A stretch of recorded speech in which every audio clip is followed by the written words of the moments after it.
Hey everyone, welcome back to my channel BPSC teaching Adda. कैसे हैं आप सभी? आशा करती हूँ आप सब लोग अच्छे होंगे और अपने एग्ज़ाम की प्रिपरेशन कर रहे होंगे। ठीक है, तो देखिए, BPSC TRE 4 point of view से मैं कुछ हिस्ट्री के चैप्टर्स करा रही हूँ। तो वो सारे बहुत ही इंपॉर्टेंट है। प्लीज़ से अगर आपने नहीं देखा होगा तो पीछे के वीडियोस में जाके देखिएगा, या फिर हमारे प्लेलिस्ट में मैंने अपलोड कर दिया है चीज़ों को, क्योंकि आपको यूज़िली वहाँ से मिल जाएगा, तो आप जाके उसको देख लेना। और इसी क्रम में आज एक और टॉपिक है भारतीय राष्ट्रीय कांग्रेस। ठीक है, तो ये बहुत ही इम्पॉर्टेंट चैप्टर है और टॉपिक है किसी भी एग्ज़ाम में भी, पर ये स्पेशली बीपीएससी के लिए है। तो आप लोग देखें और क्या इसमें क्वेश्चंस आंसर बनने वाले हैं, उस क्वेश्चन को हम देखते हैं। ठीक है, तो देर नहीं करते हुए हम आगे आते हैं। क्या है वर्ष 1885 में भारतीय राष्ट्रीय कांग्रेस की स्थापना किसके द्वारा की गई थी? तो किसने स्थापना करी थी किसकी? भारतीय राष्ट्रीय कांग्रेस की, इंडियन नेशनल कांग्रेस की 1885 में। बहुत इंपॉर्टेंट है, एओ ह्यूम, आप याद रखना, एओ ह्यूम। ठीक है, भारतीय राष्ट्रीय कांग्रेस का प्रथम अधिवेशन कब हुआ था? तो 28 दिसंबर 1885 का। ठीक है, ये पहला आपका आंदोलन था, जिसको आप कह सकते हैं पहला उभरा हुआ आंदोलन था। भारतीय राष्ट्रीय कांग्रेस का प्रथम अध्यक्ष कौन था? बहुत इंपॉर्टेंट है। तो आपके व्योमेश चंद्र बनर्जी, आप देखें, व्योमेश चंद्र बनर्जी पहले अध्यक्ष थे। ठीक है, आप ध्यान रखना, पूछता है भारतीय राष्ट्रीय कांग्रेस के प्रथम अध्यक्ष व्योमेश चंद्र बनर्जी थे। ठीक है, भारतीय राष्ट्रीय कांग्रेस का प्रथम अधिवेशन पुणे में आयोजित हुआ था। कहाँ पे? पुणे में आयोजित हुआ था, लेकिन उसे पुणे में बीमारी प्लेग फैल गई थी। ठीक है, प्लेग नामक बीमारी फैल गई थी, जिस कारण ये मुंबई में स्थानांतरित की गई थी। ठीक है, तो आप याद रखना, पहला 1885 में मुंबई में अधिवेशन हुआ था। ओके, इसके प्रथम अध्यक्ष व्योमेश चंद्र बनर्जी जी थे। ओके, दूसरे अधिवेशन की अध्यक्षता दादा भाई नौरोजी, हमारे grand old man of India, ने किया था। दूसरा अधिवेशन दादा भाई नौरोजी ने किया था, जिनको ग्रैंड मैन बोलते हैं। ठीक है, फिर स्वराज को राष्ट्रीय मांग के रूप में सर्वप्रथम दादा भाई नौरोजी ने ही मांगा था। ओके, स्वराज को सबसे पहले दादा भाई नौरोजी ने सर्वप्रथम अपना मांग रखा हुआ था। ठीक है, तो भारतीय राष्ट्रीय कांग्रेस की स्थापना के समय भारत का वायसराय कौन था? Lord Dufferin. ठीक है, 1885 में जब भारतीय राष्ट्रीय कांग्रेस की स्थापना हुई थी तो वायसराय हमारे लॉर्ड डफरिन था। ओके, कांग्रेस को सूक्ष्मदर्शी अल्पसंख्यक जनता का प्रतिनिधि बताते हुए किसने मजाक उड़ाया था? तो डफर ने। ठीक है, डफर ने, मतलब कि डफरिन ने उसका मजाक उड़ाया था, क्या बोल के? कि सूक्ष्मदर्शी अल्पसंख्यक जनता का प्रतिनिधि बताया था और मजाक उड़ाया था। ठीक है, तो आप ये ध्यान रखना। उसके बाद हम आते हैं कि हमारे ये कहाँ गायब हो गया है। देखिए, थोड़ी सी सॉरी, तो किसने बताया था अल्पसंख्यक जनता का प्रतिनिधि राष्ट्रीय कांग्रेस को? डफर ने बताया था, लॉर्ड डफरिन ने, डफर कहीं का। प्रारंभ में भारतीय राष्ट्रीय कांग्रेस का नाम भारतीय राष्ट्रीय संघ था। पूछा जाता है पहले क्या था? भारतीय राष्ट्रीय संघ। बाद में दादा भाई नौरोजी के सुझाव पर भारतीय राष्ट्रीय कांग्रेस रखा गया था। ठीक है, भारतीय राष्ट्रीय कांग्रेस पर प्रार्थना, याचना तथा विरोध की राजनीति करने का आरोप किसने लगाया था? बाल गंगाधर तिलक ने। ठीक है, तो भारतीय राष्ट्रीय कांग्रेस पर प्रार्थना, याचना और विरोध की राजनीति करने का आरोप बाल गंगाधर तिलक ने लगाया था।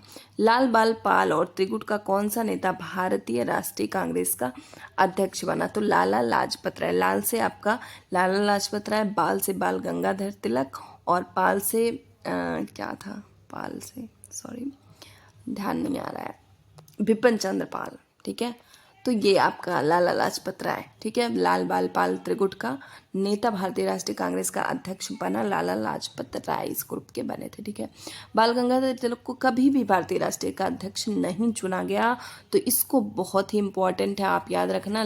जो हमारे बाल गंगाधर तिलक जी थे ना, इनको कभी भी भारतीय राष्ट्रीय कांग्रेस का अध्यक्ष नहीं चुना गया। पूछा जाता है किसको नहीं चुना गया। ठीक है, तो आप इस क्वेश्चन को ज़रूर ध्यान रखना। भारतीय राष्ट्रीय कांग्रेस के किस अधिवेशन में बाल गंगाधर तिलक ने अभिव्यक्त किया था कि स्वराज मेरा जन्मसिद्ध अधिकार है, मैं इसे लेकर रहूँगा। तो इसको याद रखना, किसने कहा था, यह नारा दिया था।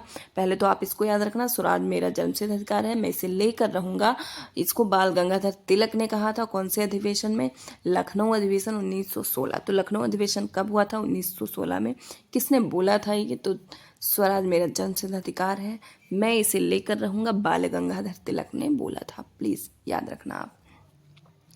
वर्ष 1938 के भारतीय राष्ट्रीय कांग्रेस के हरिपुरा अधिवेशन की अध्यक्षता की थी सुभाष चंद्र बोस ने। तो हरिपुरा अधिवेशन 1938 में हुआ था, सुभाष चंद्र बोस ने किया था। ठीक है, और ये फिर हम ऊपर चलते हैं, बहुत इंपॉर्टेंट, आप प्लीज़ इसको याद रखना।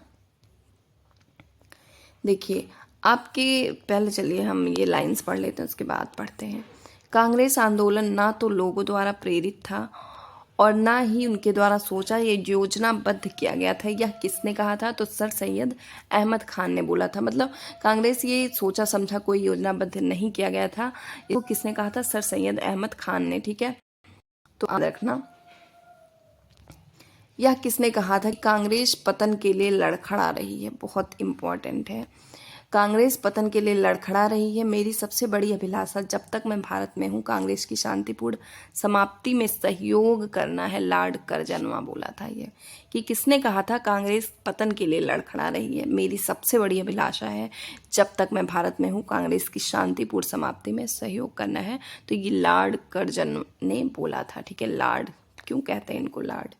सुरेंद्र बनर्जी भारतीय राष्ट्रीय कांग्रेस की स्थापना अधिवेशन में उपस्थित नहीं थे। ठीक है, तो सुरेंद्र जो बनर्जी थे ये भारतीय राष्ट्रीय कांग्रेस की स्थापना अधिवेशन में उपस्थित नहीं थे। ओके, इसको याद रखना आप। भारतीय राष्ट्रीय कांग्रेस के वर्ष 1924 के अधिवेशन में महात्मा गांधी द्वारा एक बार अध्यक्षता की गई। यह अधिवेशन कहाँ हुआ था? बेलगांव में। बहुत इंपॉर्टेंट है बच्चे, 1924 बेलगांव में हुआ था, आप याद रखना। पहला महात्मा गांधी के द्वारा एकमात्र अधिवेशन ये था, तो आप इसको याद रखना, बेलगांव कर्नाटक में। तो कौन सा ऐसा अधिवेशन है जिसमें महात्मा गांधी ने भाग लिया था और पहली बार लिया था, मात्र एक बार लिया था? तो 1924 बेलगांव अधिवेशन, प्लीज याद रखना। 1939 के भारतीय राष्ट्रीय कांग्रेस के अधिवेशन के सुभाष चंद्र बोस द्वारा अध्यक्ष पद से इस्तीफा के बाद किसे अध्यक्ष चुना गया? बहुत इंपॉर्टेंट है, पूछा जाता है कि 1939 में अधिवेशन में सुभाष चंद्र बोस द्वारा अध्यक्ष पद पे मतलब इस्तीफा वो दे देते हैं और वो चुना किसको जाता है? राजेंद्र प्रसाद को। ध्यान रखना, 1939 में ये त्रिपुरी अधिवेशन है सुभाष चंद्र बोस द्वारा, और 1938 में हरिपुरा था, जिसमें त्रिपुरी वाले 1939 में ये इस्तीफा दे देते हैं और राजेंद्र प्रसाद को आगे के लिए चुना जाता है। ठीक है, नेक्स्ट है, कांग्रेस की स्थापना के संदर्भ में सेफ्टी वॉल का सिद्धांत प्रिंसिपल किसके द्वारा दिया गया था? तो लाला लाजपत राय के द्वारा सेफ्टी वॉल जो आपका प्रिंसिपल था वो दिया गया था, सेफ्टी वॉल, ध्यान रखना, लाला लाजपत राय द्वारा। ओके, महात्मा गांधी के सुझाव दिया था कि स्वतंत्रता के पश्चात भारतीय राष्ट्रीय कांग्रेस को समाप्त कर दिया जाए। तो महात्मा गांधी ने क्या सुझाव दिया था इसको लेकर कि अगर स्वतंत्रता हो जाती है, स्वतंत्रता के पश्चात भारतीय राष्ट्रीय कांग्रेस को समाप्त कर दिया जाए। तो किसने सुझाव दिया था? महात्मा गांधी जी ने। स्वतंत्रता के समय भारतीय राष्ट्रीय कांग्रेस के अध्यक्ष आचार्य JB कृपलानी थे। पूछा जाता है स्वतंत्रता के समय मतलब 1947 के आसपास भारतीय राष्ट्रीय कांग्रेस के अध्यक्ष कौन थे? हमारे आचार्य JB कृपलानी थे, याद रखना। किस अधिवेशन में भारतीय राष्ट्रीय कांग्रेस तथा मुस्लिम लीग के मध्य समझौता हुआ था? बहुत इंपॉर्टेंट है भाई, ये जो लखनऊ का अधिवेशन 1916 था, ये पूछा जाता है कि मुस्लिम लीग के मध्य समझौता हुआ था। तो आप याद रखना, लखनऊ अधिवेशन 1916 में। ठीक है, लगातार 6 वर्ष तक भारतीय राष्ट्रीय कांग्रेस के अध्यक्ष रहे मौलाना अबुल कलाम आज़ाद। ठीक है, मौलाना अबुल कलाम आज़ाद लगातार 6 ईयर्स तक वो अध्यक्ष रहे थे। ठीक है, कांग्रेस के प्रथम अधिवेशन में मुसलमान प्रतिनिधियों की संख्या कितनी थी? 2 थी, याद रखना। और आपका एक नीचे की लाइन है, यदि हम मेढक की तरह वर्ष में केवल एक बार टर्राएंगे तो भारतीयों को कोई सफलता नहीं मिलेगी, ये बोला था बाल गंगाधर तिलक ने। ठीक है, तो ऐसा क्यों उन्होंने बोला था? क्योंकि ये साल में एक बार होता था, जैसा कि आप देख रहे हैं 1885 से लेकर शुरू हुआ था। तो उन्होंने बोला था कि अगर हम साल में बस एक बार मेढक की तरह मतलब टर्राएंगे तो हमें सफलता मिलने वाली नहीं है, ये बोला था बाल गंगाधर तिलक ने।